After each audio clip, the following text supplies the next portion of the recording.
most of us know the 50 states. At least could name them eventually if we don't fully understand how each one works. But did you know about the territories? Or how America had colonies and could have had a fuckload more of them? Do you know about guano mining and how much shit it caused us to get embroiled in? Or how the people in our territories might not even be considered Americans? This time, on Why Aren't You Talking About This?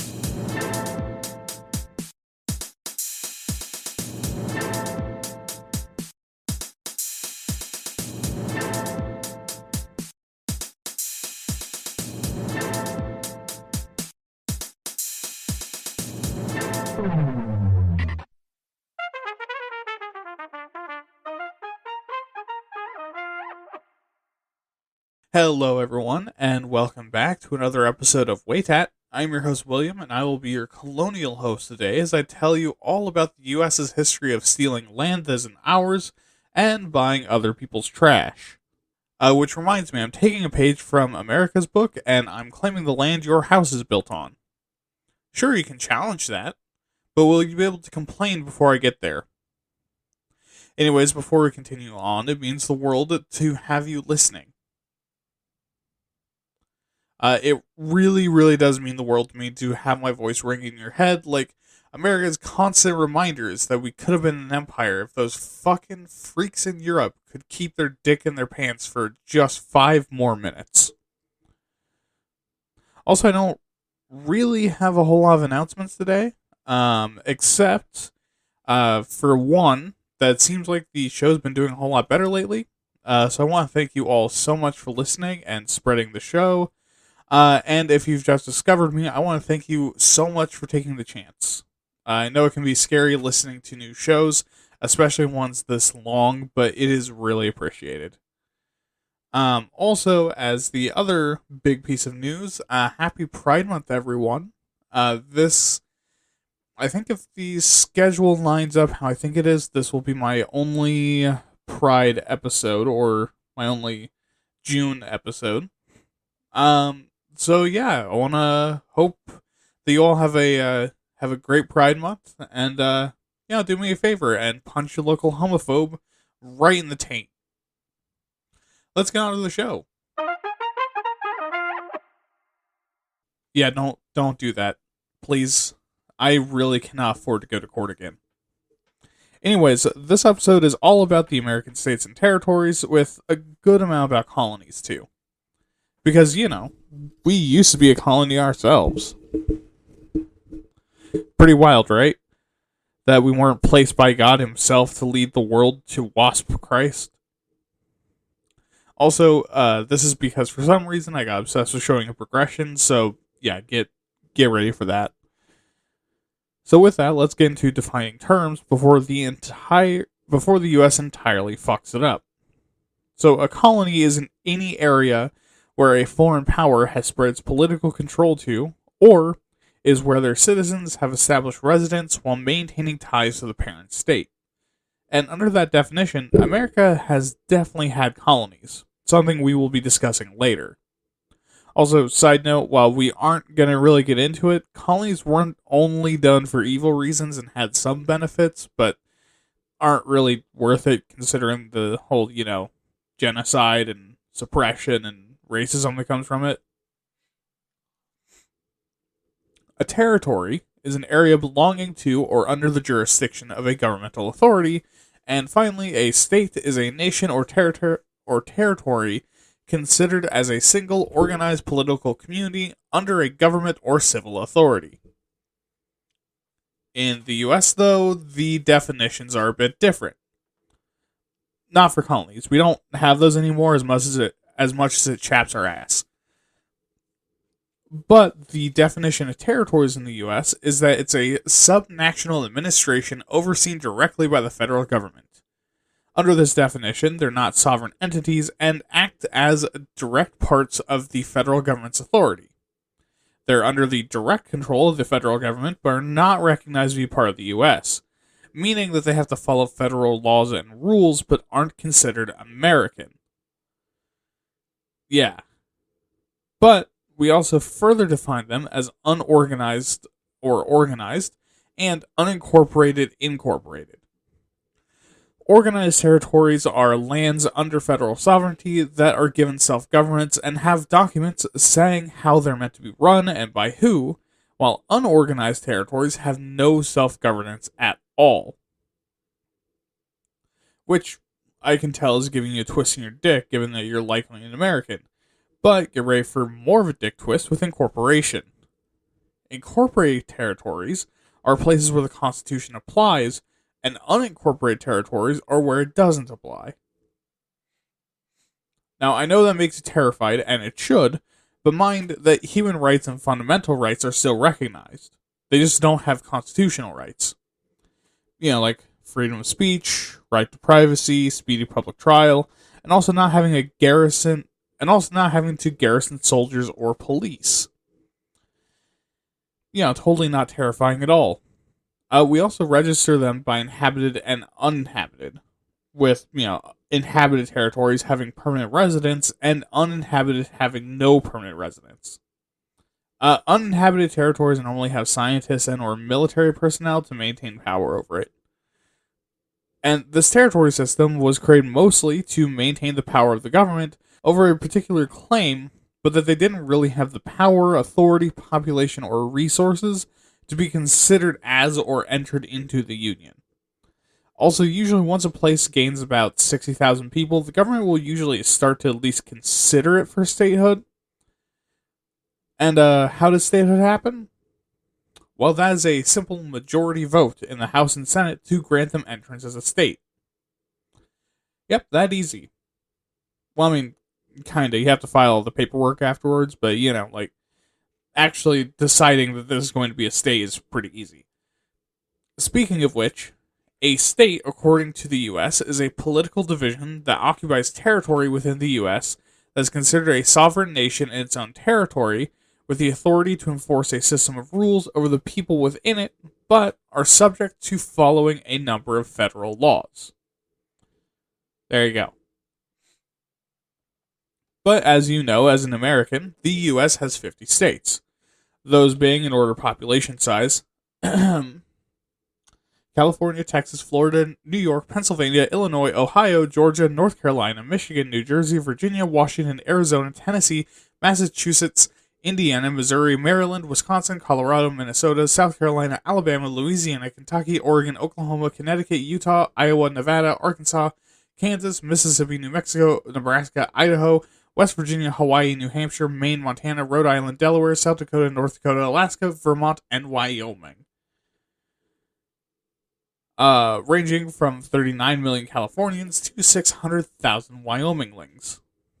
And yes, technically, by definition, these states are all independent nations. Kinda. I mean, we'll do an episode on what exactly the American government is, but for this episode, just understand that it's a federal system, meaning the members of the Federation are all subject to the rules of the central government, but each have their own rules and laws and borders between each other. Compared to a confederation, not a confederation, a confederation, which is a close allegiance or tied alliance. But the U.S. also has 16 territories, 5 of which are inhabited. Those being American Samoa, which is in the South Pacific, and is an unincorporated and unorganized territory, and has a population of 49,710 people over an area of 76 square miles.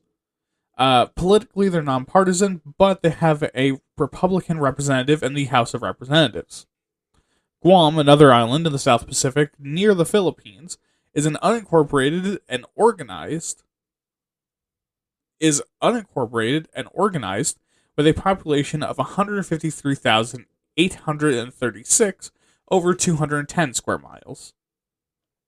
They are Democratic politically, but have a Republican representative in the House of Representatives. Again, The Northern Mariana Islands, just north of Guam, are unincorporated and organized, with a population of 47,329 over 179 square miles.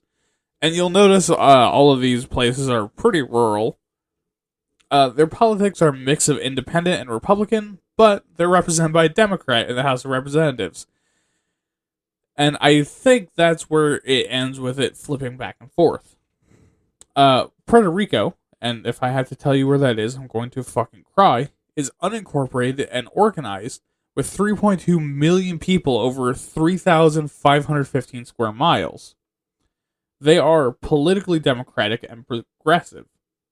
And finally is the U.S. Virgin Islands, just southeast of Puerto Rico, that are unincorporated and organized and contain, well, they're also northeast, but they contain 87,146 people over 134 square miles. And they're democratic all the way down. And, while I am on the side of the territories for this whole episode, with the exception of Puerto Rico, I can see why they're still territories. Because yes, the 50,000 people in American Samoa deserve rights and representation, obviously.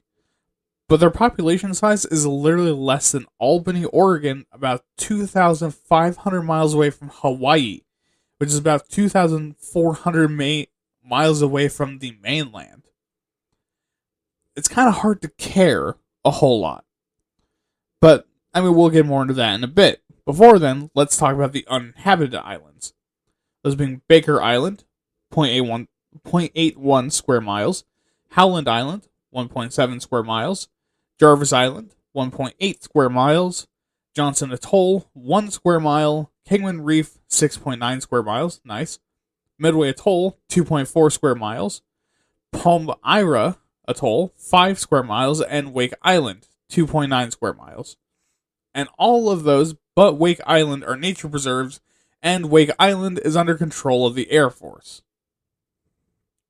Can you imagine that you sign up to join the Air Force and you get sent 4,400 miles away to a literal 3-mile island to babysit an airport for 4 years, and then you come home and people treat you like a war hero? That has to fucking blow, especially because, working in the military sounds like just shit retail work. Anyways, but you might be thinking that I'm bad at math, because that only adds up to 13. And while you'd normally be right, I actually tricked you, because the last 3 places we claim are actually disputed territory. Navassa Island, a 2.1 square mile nature reserve, is disputed with Haiti.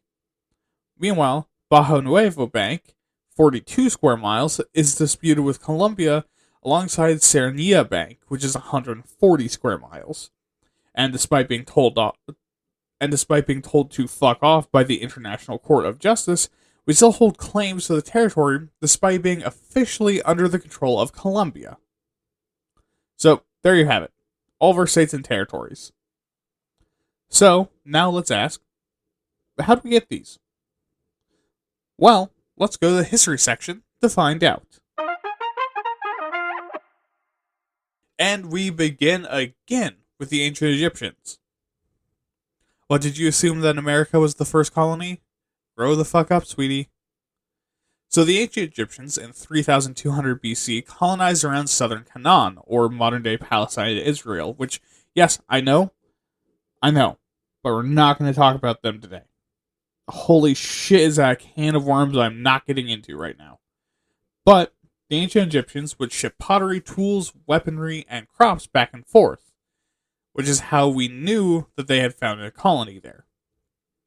2,200 years later, the Sabaeans of southern Arabia began to colonize Eritrea and northern Ethiopia.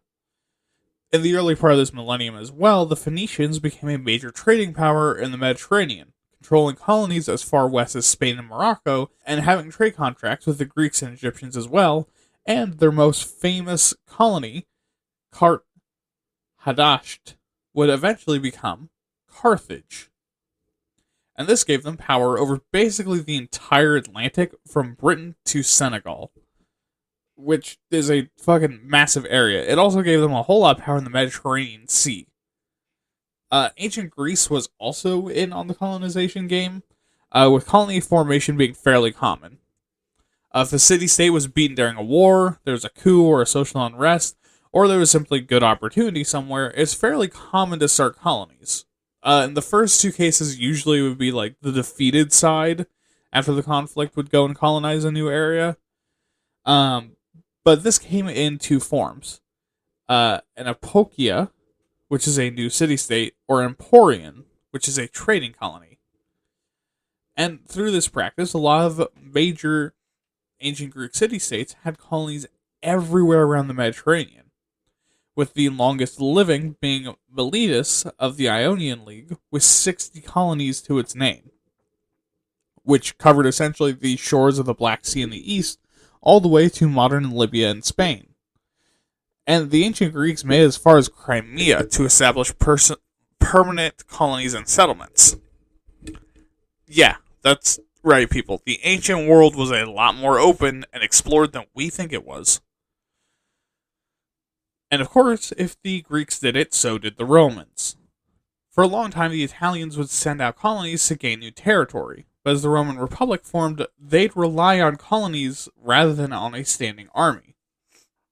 Basically, if they wanted to maintain control over a region, they just plop down a new colony and body block it with civilians.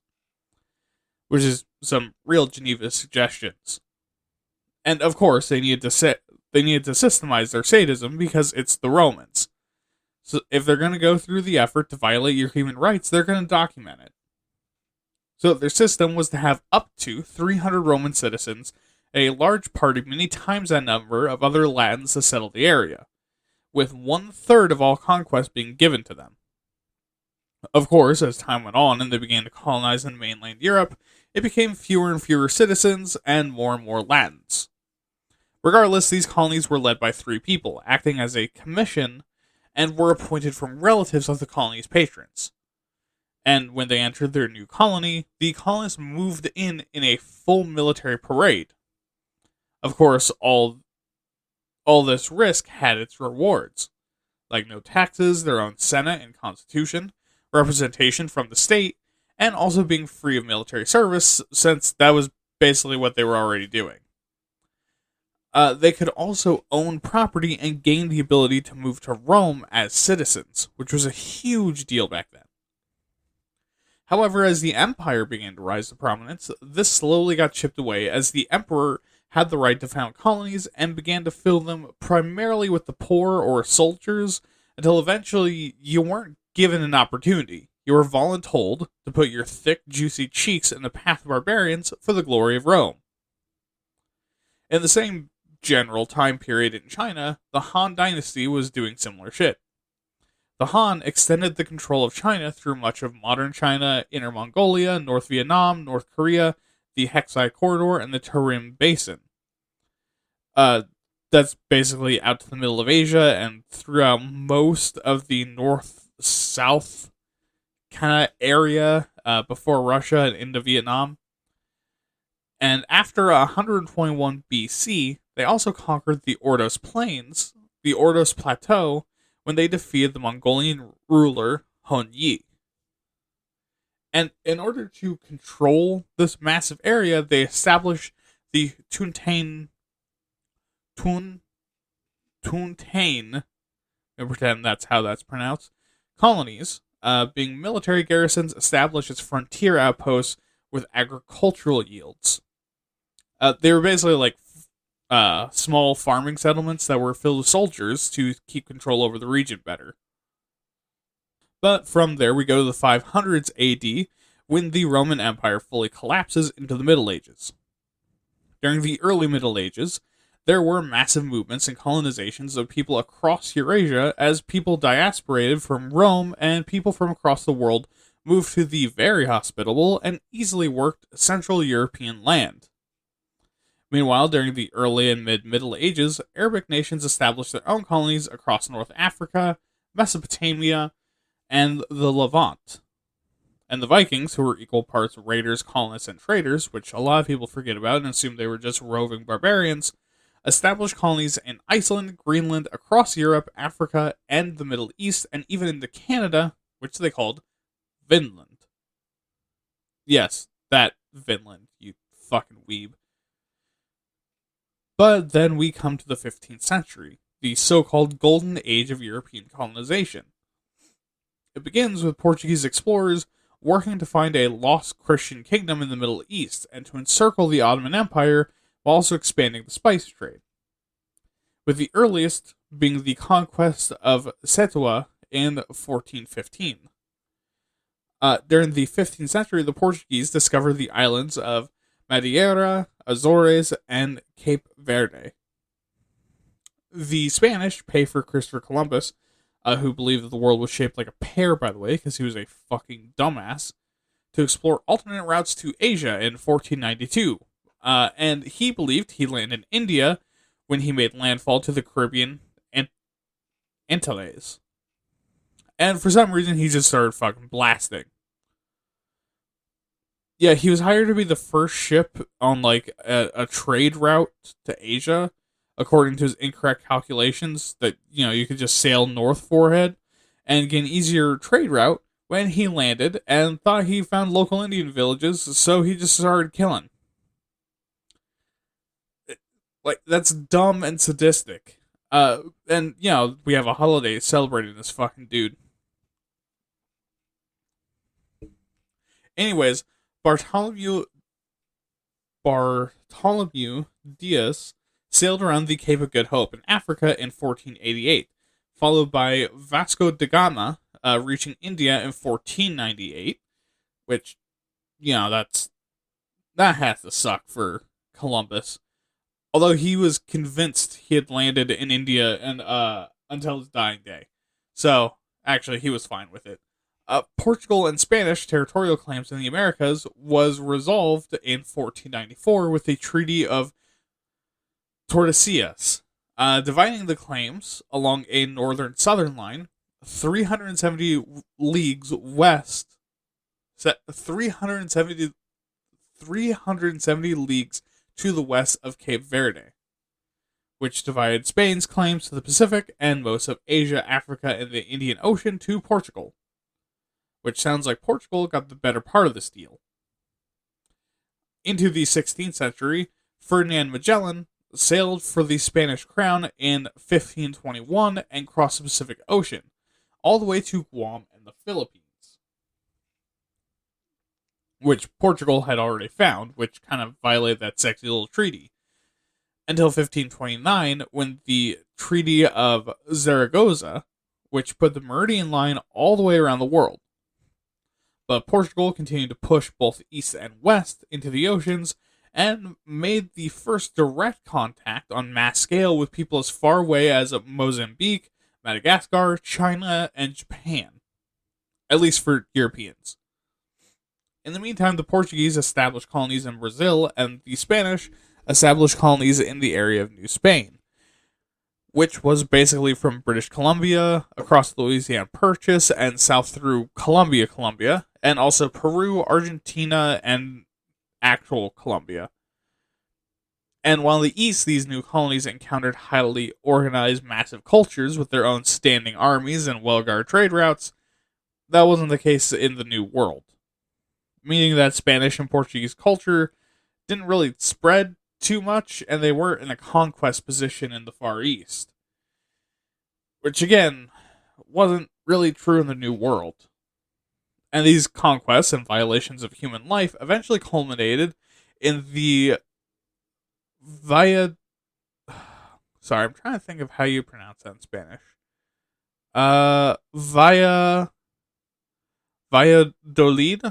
Valladolid debate in 1550 and 1551, which asked if Native Americans were, 1, human, and 2, had souls.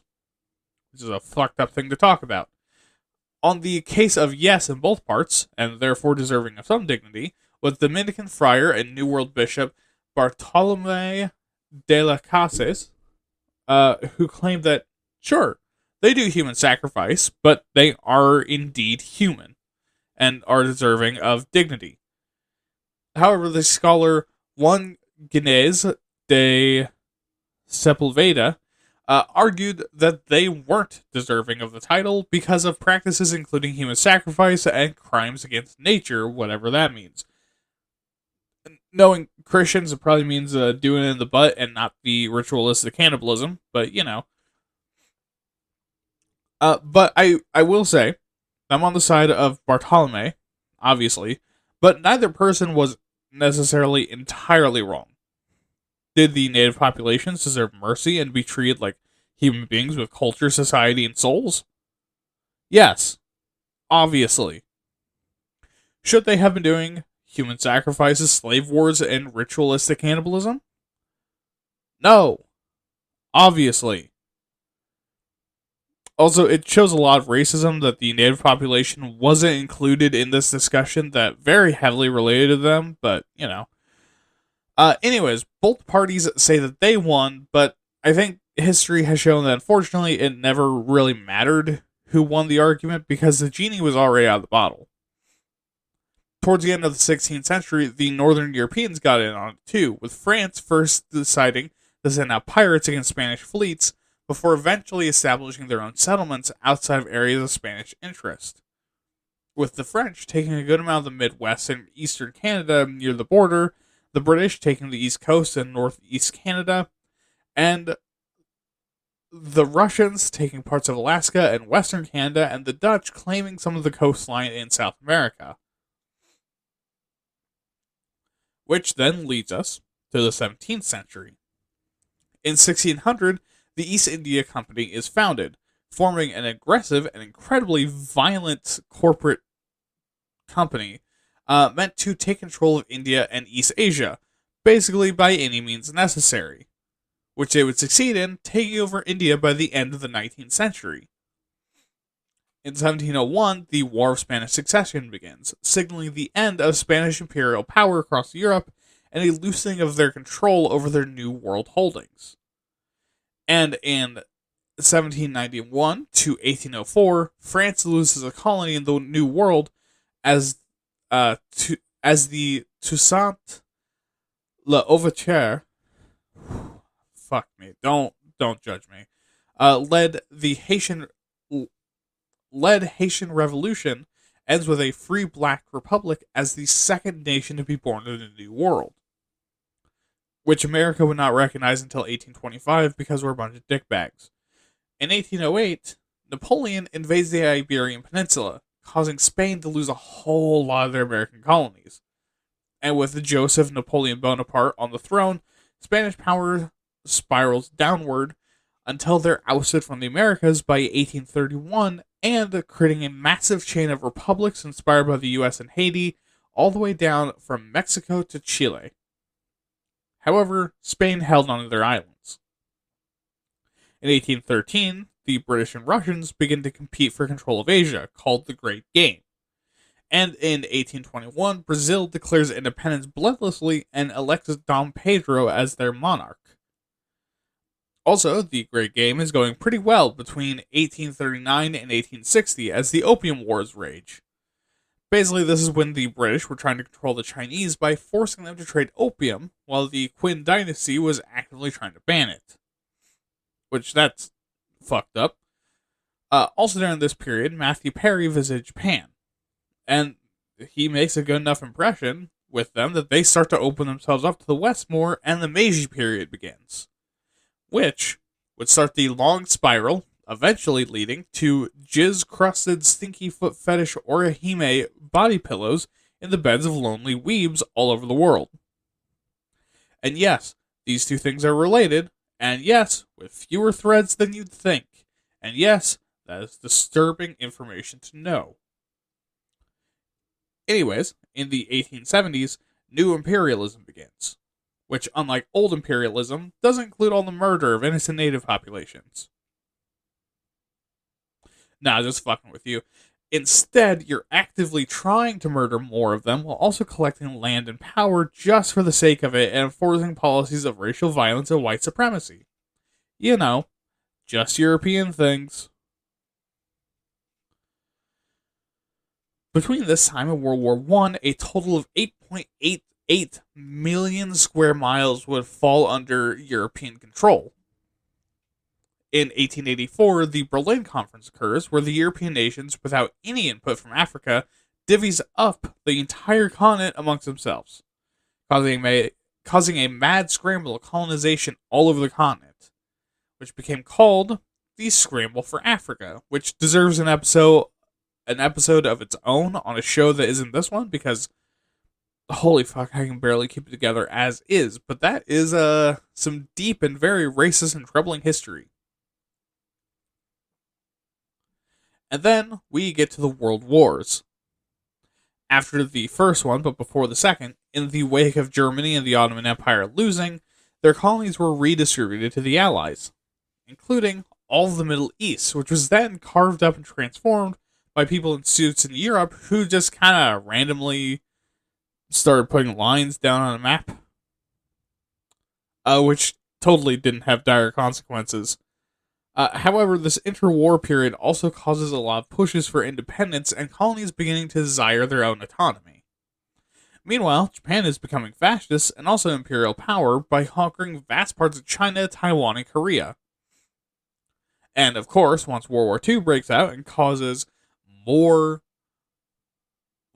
massive widespread death and destruction, a lot of the imperial ambitions start to overstay their welcome and go sour. And so a worldwide decolonization effort goes into effect, with 1999 being the last year with colonies as Hong Kong and Macau gained sovereignty. But with that, we're going to go over to the US side of the timeline.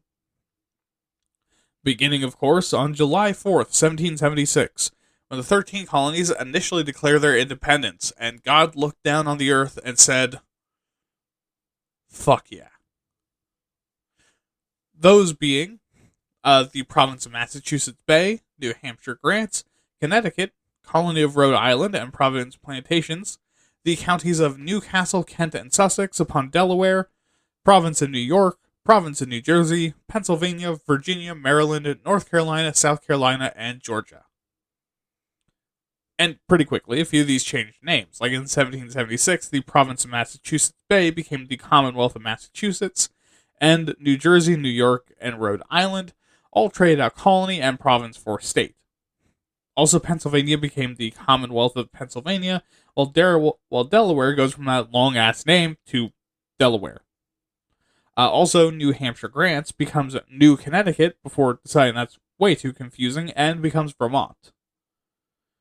After the Revolution, in 1781, the first legally binding contract of the United States is released, the Articles of Confederation, which was universally hated. And I think we've talked about this before, but literally everyone hated this. For the people wanting a united government, this was way too limp-dicked and turned the Congress and feds into a bunch of beggars. While the people wanting independent states, it was just utter horseshit because the government was broke and kept throwing a temper tantrum about having no money, no army, and no land.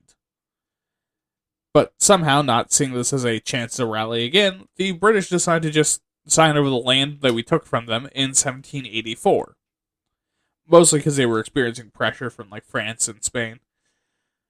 In the same year, there's a brief consideration of another state called Franklin in modern Tennessee, but that doesn't really seem to go anywhere.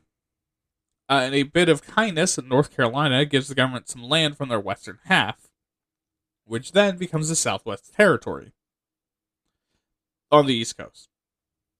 Yeah, they didn't really expect to get that far. Oh, and we also got rid of the Articles of Confederation and wrote the Constitution in 1789. And once again, God descended and said, badass. In 1791, both Washington, D.C. and Vermont are actually officially organized, with New Hampshire going back to New Hampshire and Vermont being plopped right where it is now, and with D.C. being partitioned off, but not actually organized for about another 80 years. So, basically to say, a lot happened, but nothing happened. In 1792, the western half of Virginia becomes the state of Kentucky, and in 1796, we're gifted the northern half of West Florida and we turned the Southwest Territory into Tennessee. And then in 1800, D.C. becomes the permanent home of the government, and Connecticut gave up the Western Reserve region to the government, basically including all of the Great Lakes. This then becomes the Northwest Territory, and Indiana Territory is carved out of the western half of that, with Georgia also ceding its western half in 1802. And almost immediately after, in 1803, Ohio becomes a state, and in December of the same year, the U.S. purchases Louisiana from France, which is the entire Mississippi Basin and West Florida, and to the Sabine River. This was for Napoleon to fund his conquest, one of which being Spain. We helped to cause the collapse of the Spanish Empire. In 1804 and 1805, Mississippi Territory expands to include a lot of the land that Georgia gave up. Orleans Territory is organized mostly where the modern state of Louisiana is, and the rest is rolled into Indiana Territory, while Michigan Territory is divided from Indiana Territory, with just like the eastern half. Also, that big Louisiana territory is turned back into its own thing. I know it's a lot, but this really goes to show how fucking fast we've developed as a nation. It hasn't even been 50 years, and we've already more than doubled in landmass. In 1809, Illinois is separated from Indiana, and a year later, William C.C. Claiborne invades the newly independent Republic of West Florida, taking all the land west of the Pearly River. Why? Well, because James Madison, the fucking president, told him to. God damn it, James, you bitch. In 1812, the majority of Orleans Territory turns in to save Louisiana, with the rest being handed off to Mississippi Territory. Louisiana Territory is renamed to Missouri Territory. At the same time, during the War of 1812, Michigan Territory is stolen by the British. Do not take a shot every time I say territory, you are dead. Territory, territory, territory. Louisiana Territory is renamed to Missouri Territory. Wait, I already read that. But Michigan Territory is retaken a year later. In 1816, we give Indiana statehood, and the next year, Alabama Territory is established from East Mississippi. I swear I'm going to kill again if I have to keep saying Mississippi. And the rest becomes the state of Mississippi. That one doesn't count. In 1818, Illinois becomes a state, and also the Treaty of 1818 is signed, which sets the border between the UK and the US, and marks Oregon country as shared land. The next year, Arkansas Territory is established, and Alabama becomes a state. In 1820, Maine is carved from Massachusetts and also becomes a state. This year also has tensions to continue to rise over the issue of slavery. As northern states want to abolish it and southern states want to keep it, we decided to reach a compromise. That we'd have an even number of slave and non-slave states as much as possible. This becomes known as the Missouri Compromise, where states north of 3630 degrees north would be free and south would be slave states. Which is, like the middle ground between sanity and insanity, like that John Oliver bit.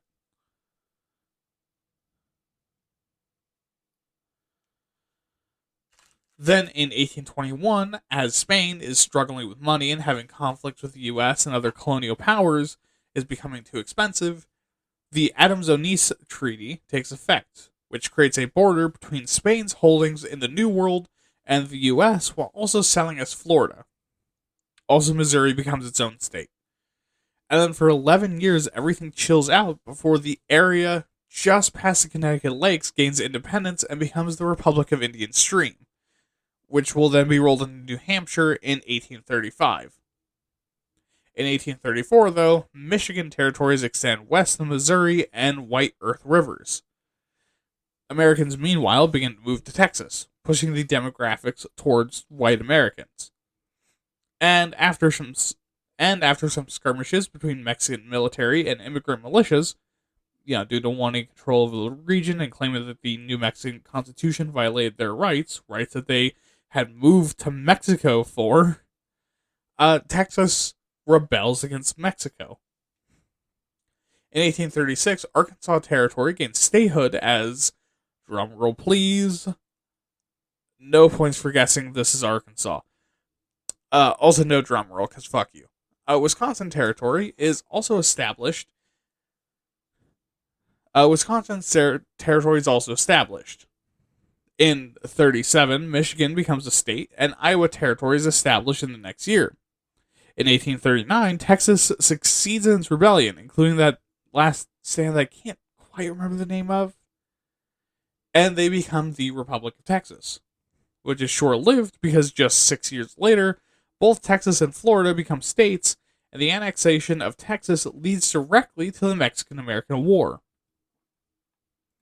The next year, the Oregon Treaty creates Oregon Territory and the modern border with the newly founded Canada, cutting the land in half, but also making sure the part that we got was solely ours. Also, Iowa becomes a state. In 1848, Wisconsin joins us in statehood.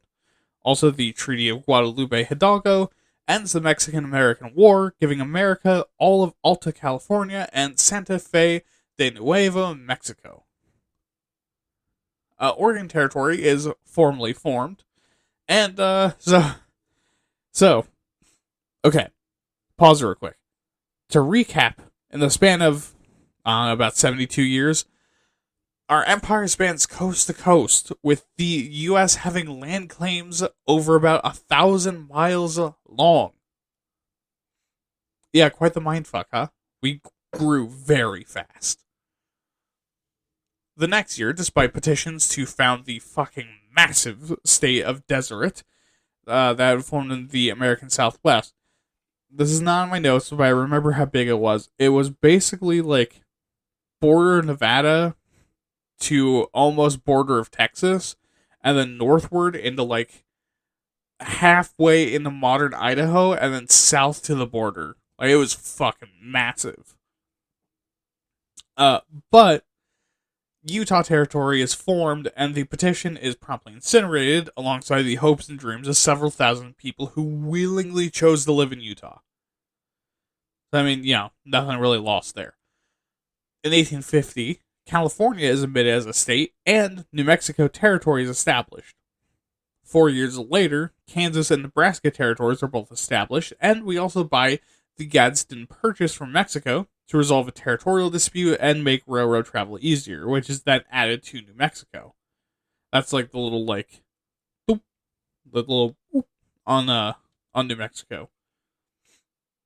In 1856, the Guano Islands Act is passed, allowing for American citizens to take possession of islands that aren't claimed by or occupied by other governments, as far as they knew, and gives it to America to mine literal batshit to make gunpowder and fertilizer.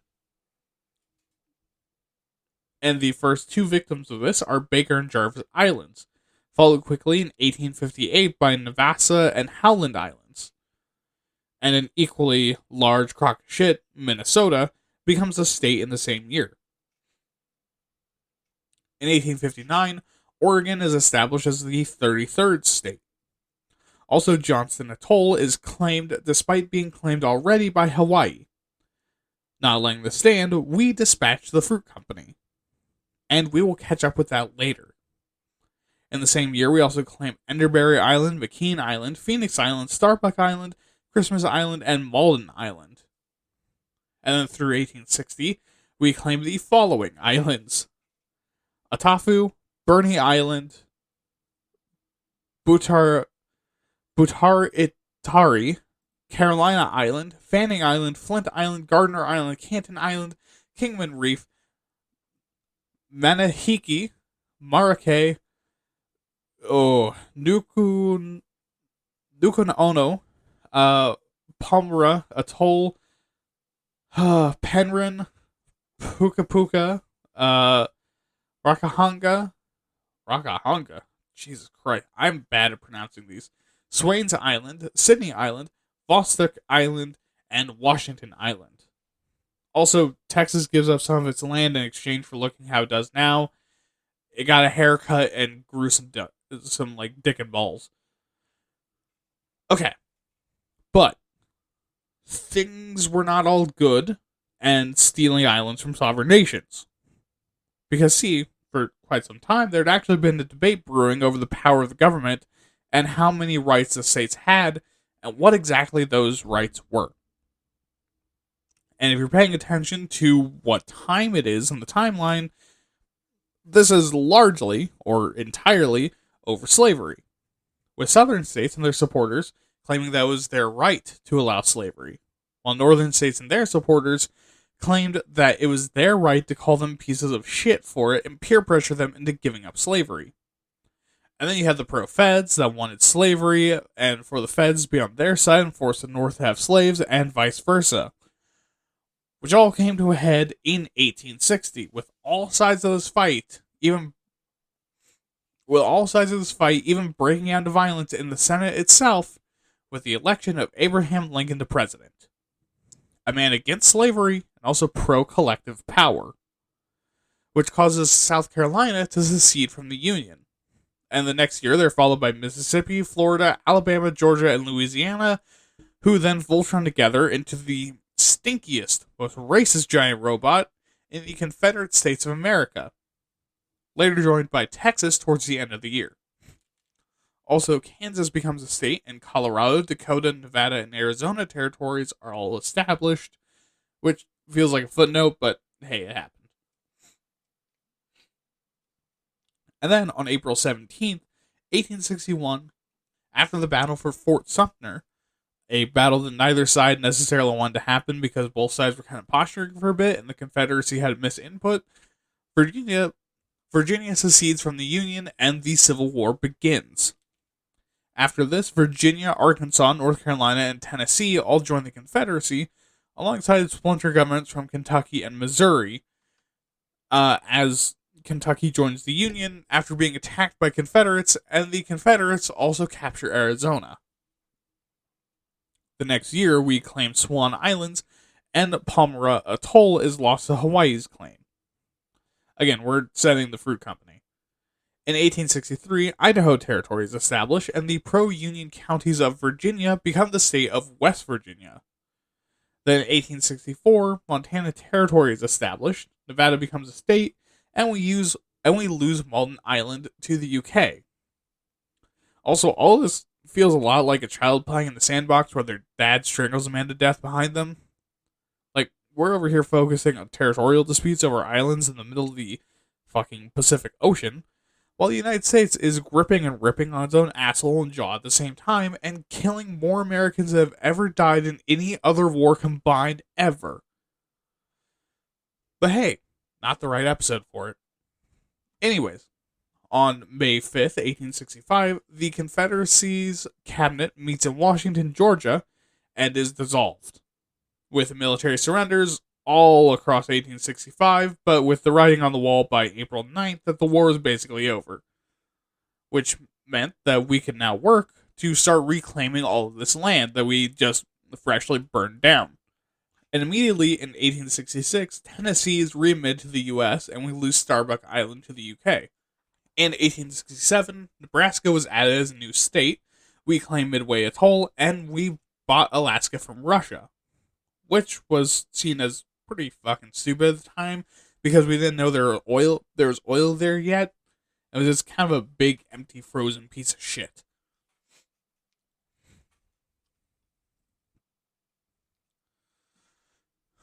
Then in 1868, we readmit Arkansas, Florida, North Carolina, South Carolina, Alabama, Georgia, and Louisiana to Congress. We also formed Wyoming Territory, and we claimed Sarana Bank under the Batshit Act, land already owned by Columbia, which continues to be a dispute to this day. The next day, Georgia is expelled from the Union again. Why? Well, because they failed to adhere to the rules, regulations, and process put forward by the Reconstruction era. Also, we steal more land from Colombia, including Bajo Nuevo Bank, Quitasueña Bank, and Roncador Bank. We also claim the Pedro Cays. Then in 1870, we decide that Virginia, Mississippi, Texas, and Georgia have all been good boys and deserve to be rewarded by being allowed back into Congress. Also, these are the troubled children. Virginia, Mississippi, Texas, and Georgia. That will be true forever. 2 years later, we gained the San Juan Islands in a boundary dispute with Canada, and the next year we lose Vostok Islands to the UK. In 1876, Colorado becomes the 38th state, and the next year the UK claims Atafu and Nukan Ono from us. Also, I feel like I should say that these things aren't necessarily causing problems between us and the UK because we claimed them from the Guano Islands Act, so it's not like we super cared about this in the first place. Unless it was a nation that we didn't like. Anyways, in 1879, we claimed Arenas Key, Morant Cays, and Serenia Bank under the Guano Islands Act again.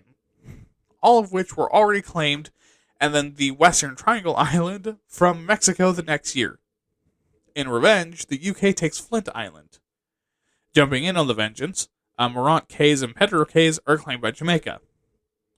We shrug and then claim the Alecrins Islands under the Guano Act. Again, the Batshit Act. In 1888 and 1889, we lose Fanning Island, Christmas Island, Manahiki, Panhiran, Puka Puka, Rakahana, Washington Island, Jarvis Island, Sydney Island, Phoenix Island, and Burney Island. In 1889, we also established North Dakota, South Dakota, Montana, and Washington as states.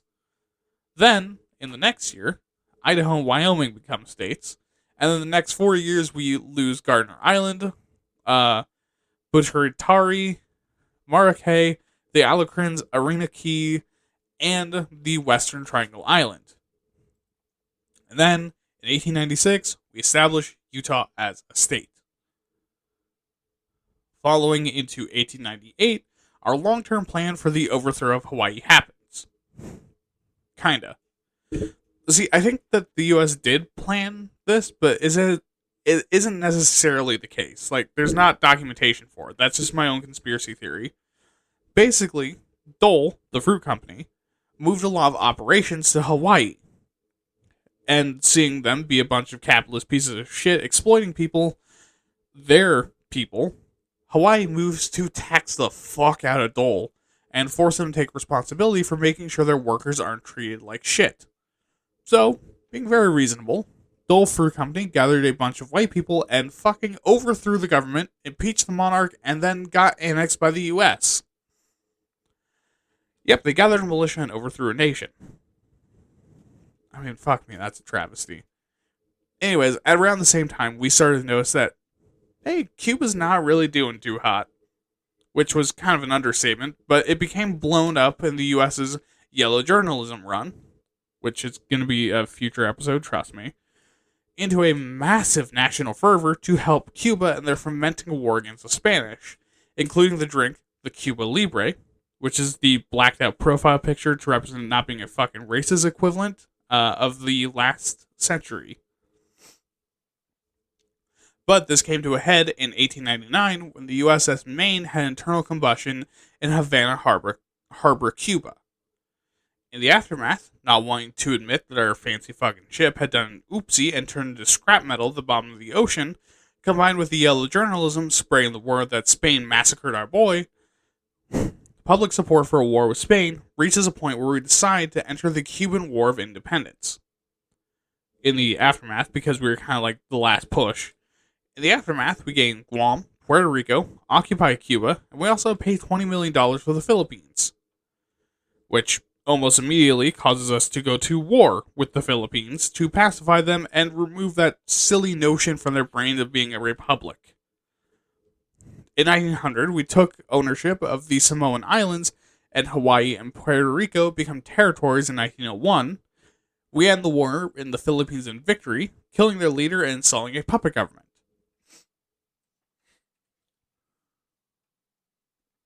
Two years later, we give Cuba back to the Cubans, and begin leasing Guantanamo Bay, and also we go to Colombia and take control of the Panama Canal Zone, since we've tasted blood and now all of Latin America is a target for us to start our own empire.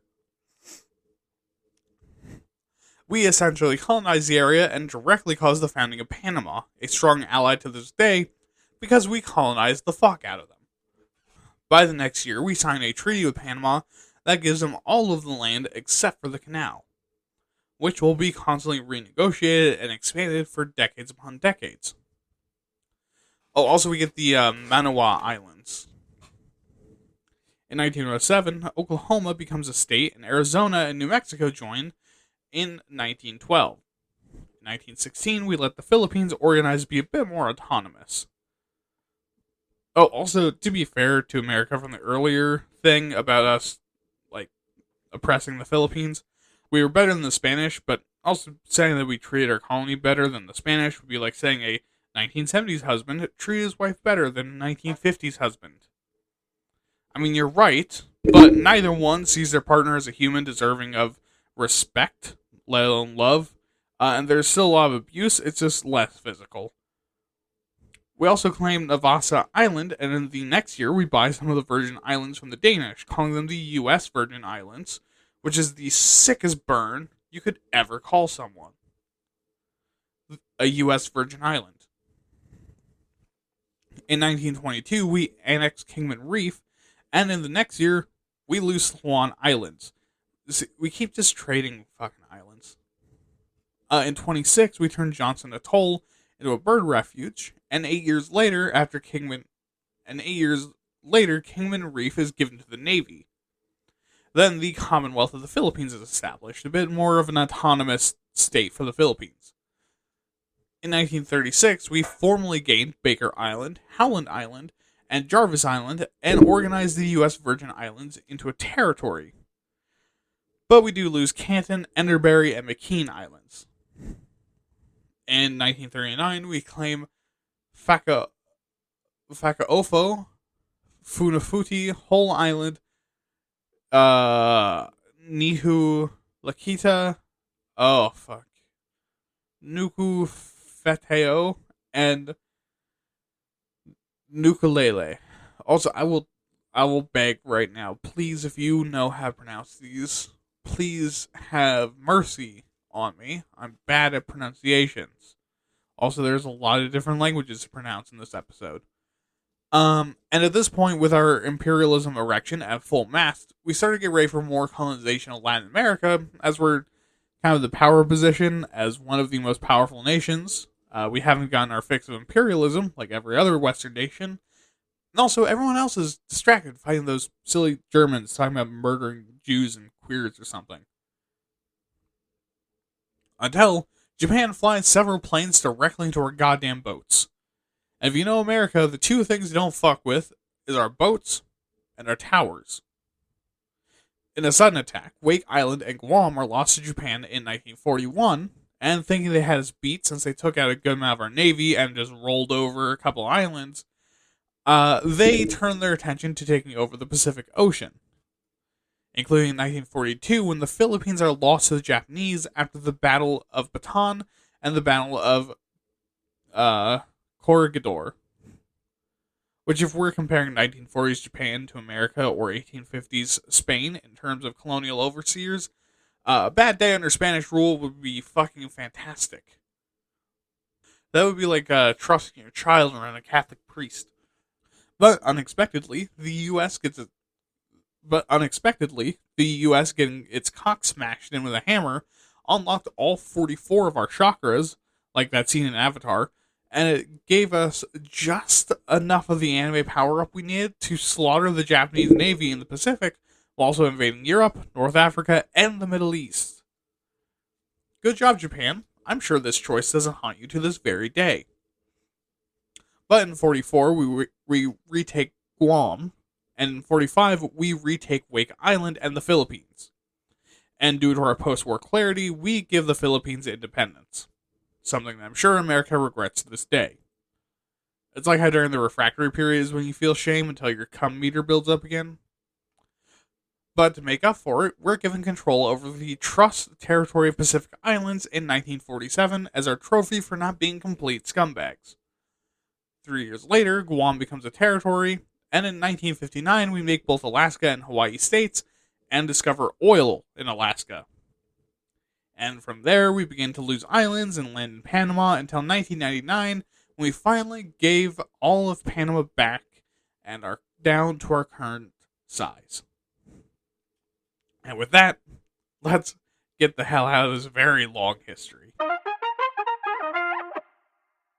Alrighty, so with all of that covered, what's the issues with states and territories? Well, we'll start with states and the feds.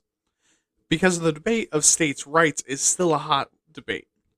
One that pretty constantly shifts from one side to the other. Because technically, we are 50 independent nations chained together by a centralized government. We're all very different culturally, we have historic grudges, and also are run somewhat differently from each other. All that means that each state in the US is its own beast and disagrees with the other states. But other states can band together, or are so powerful that their opinions drown out others in the Federation. So the question becomes, who's better? State government or federal government? And to be on either side has a point. Hell, I hate the fucking feds. But do I really trust the state governments in any way, shape, or form? No. Alabama exists. But with increasing divide between the power of states and the Fed, there's an increasing difference in the policies of states, which can be really bad for a lot of reasons. Most notably is logistics. While in the past, each state had been a largely independent or reliant on its most similar neighbors, with the speed of transportation nowadays and the capacities of modern technology, states have grown too reliant on each other. Meaning that we become more and more affected by the issues of other states, but also can't really afford to rely on ourselves because we become accustomed to having their resources as a given. And besides the logistical reasons, consider that the more different the states become, the more they drift apart and become polarized, which could not only cause Civil War II human atrocity boogaloo, but also can cause massive under- and overpopulation as people begin to flee their homes to move to states more hospitable to their ideals, lifestyle, and needs. And also, if states grow more and more powerful and independent, companies might start to turn away from the federal government to lobby and instead fuck up your life directly by lobbying your state. Which, holy shit, can you fucking imagine? And not only that, but it might cause some companies to forge alliances with individual states rather than providing nationwide service, giving them a lot more bargaining power and also undermining the supply chain. Also, while it's not particularly an issue, we need to focus a lot more on state politics. Because if states develop more and more power and have vastly differing politics and policies, we'd have to focus in on those. Which, hey, could be a good thing because we'd actually know what the fuck is happening at the local level. But imagine if those people you know who are fucking maniacs that threaten politicians on Twitter and show up with swastikas to Trump rallies could, drive to the governor's fucking house tonight and also gave enough of a shit to do that. But if this went on long enough, presidential platforms would focus even less on domestic issues and instead focus on places they actually have power. And if this goes on long enough, or to the extreme end, the states themselves could fall apart. But we also forget that under a federal system like ours, states can snipe at each other and outlaw things the other ones like or cause damage to each other without any checks and balances.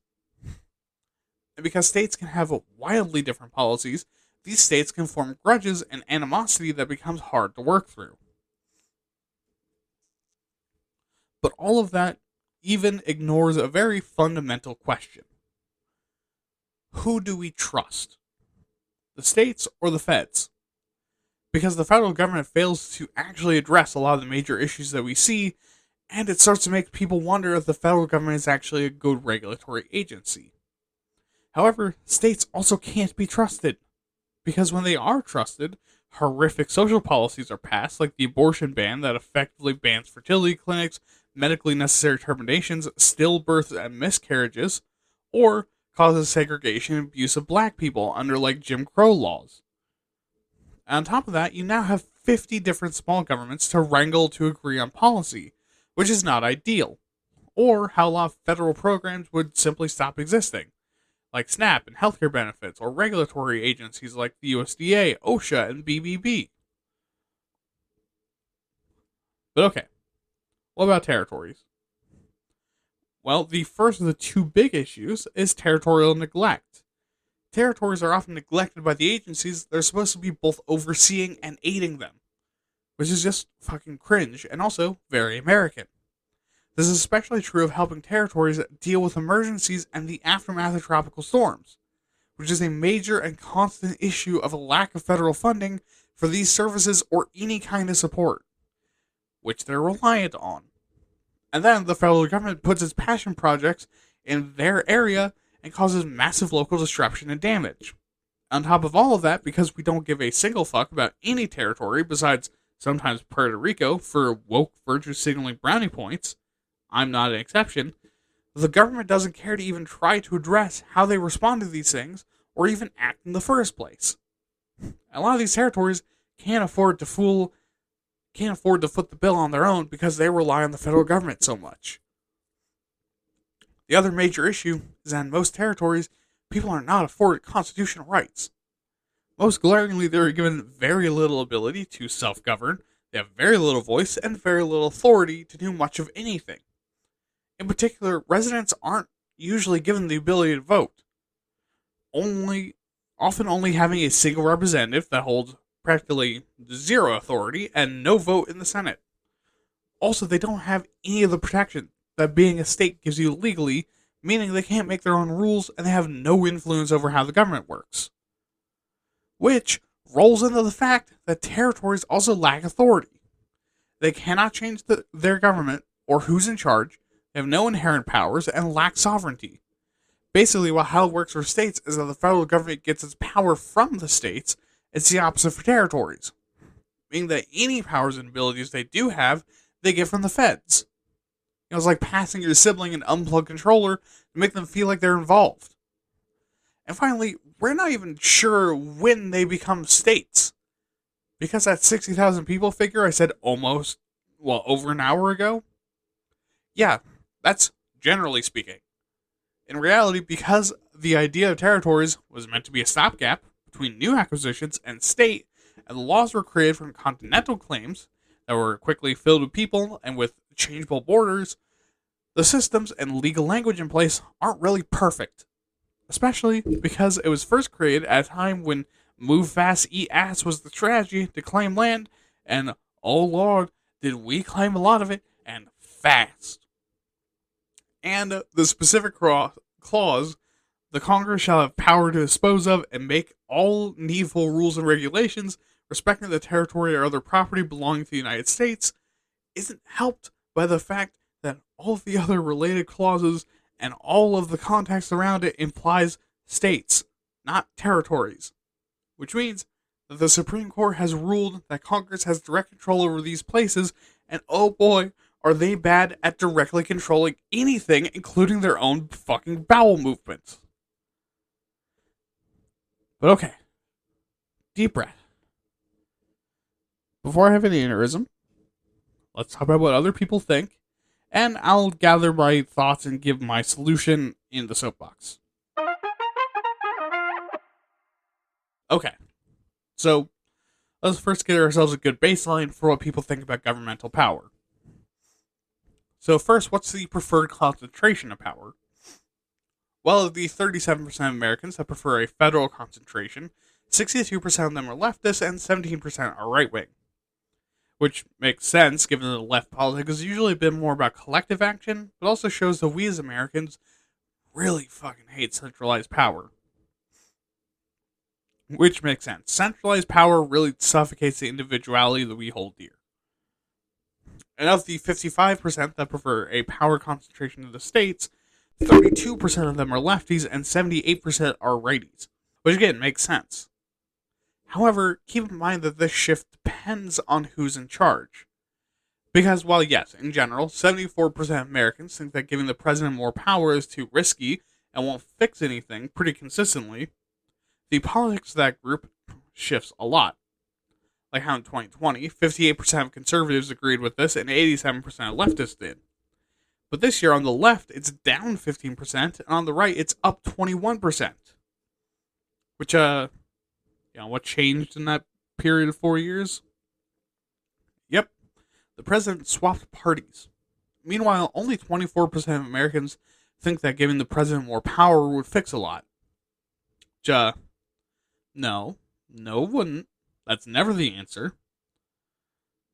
Also, keep in mind that the overall opinion of the government isn't great.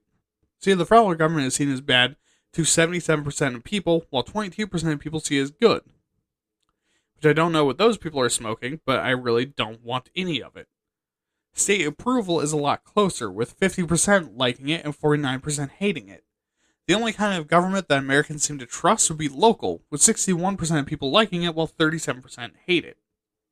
And I think that 61% is smoking the stupid juice, because local government is also a bunch of fucks. You can just watch them be a fuck up. But okay, so we've gone over the base work. The majority of people like small government, hate big government, and flip-flop on these opinions if their guy is in office. So let's talk about turning territories into states. And people made the case for American Samoa, the U.S. Virgin Islands, Guam of the Northern Mariana Islands, Washington, D.C., and Puerto Rico to become states. But the only one with the most impetus behind it is Puerto Rico. I even say if we combine the territory of the Virgin Islands and Puerto Rico into one state, then the Virgin Islands have a better chance, but to be fair, I don't know if they actively hate each other or not. But anyways, 66% of the people are in favor of Puerto Rico becoming a state, which is fair because it's fucking massive and really needs it. And only 27% of people oppose it being in the US. But let's take a closer look at those demos. Because politically, most people on the left are center approve, with 83% and 69% nice, respectively. While on the right, 48% of people oppose it.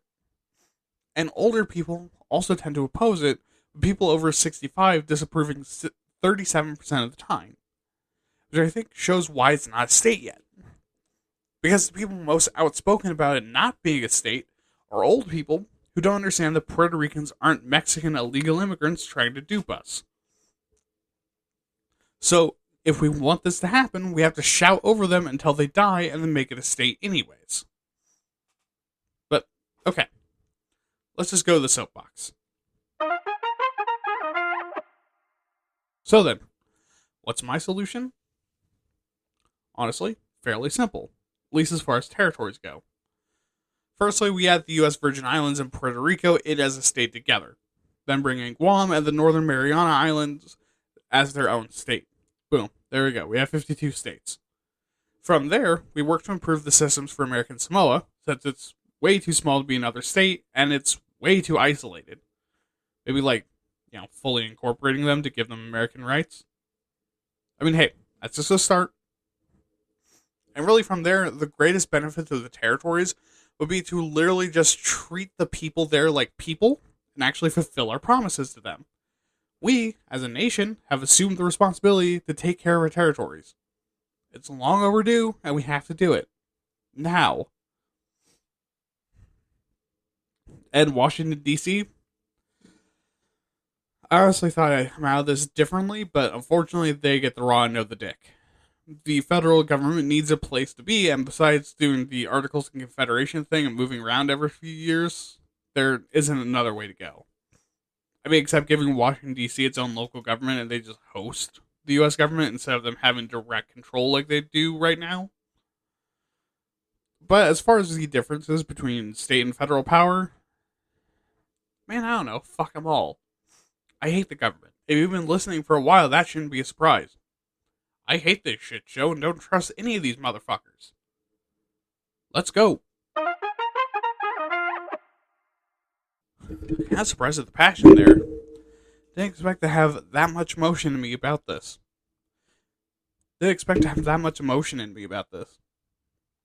Anyways, if you have opinions, advice on how to make the show better, please for better episodes, headcanon states, and really anything else you want to tell me, make sure to email me at waytatpods@gmail.com. That's waytatpods@gmail.com. Remember to check out my other podcast, Waytat Nerd, where I do basically the same thing, but with nerd topics like fantasy, sci-fi, role-playing games, etc., where I hope you like the topics just as much. Also remember to follow me on Twitter at Waytat_pods for more episode announcements and sometimes a rant. Have a good night. Don't murder. Have fun. And remember, the government can fuck itself, no matter how small its dick is. This has been Why Are You Talking About This? I've been your host, William. Good night.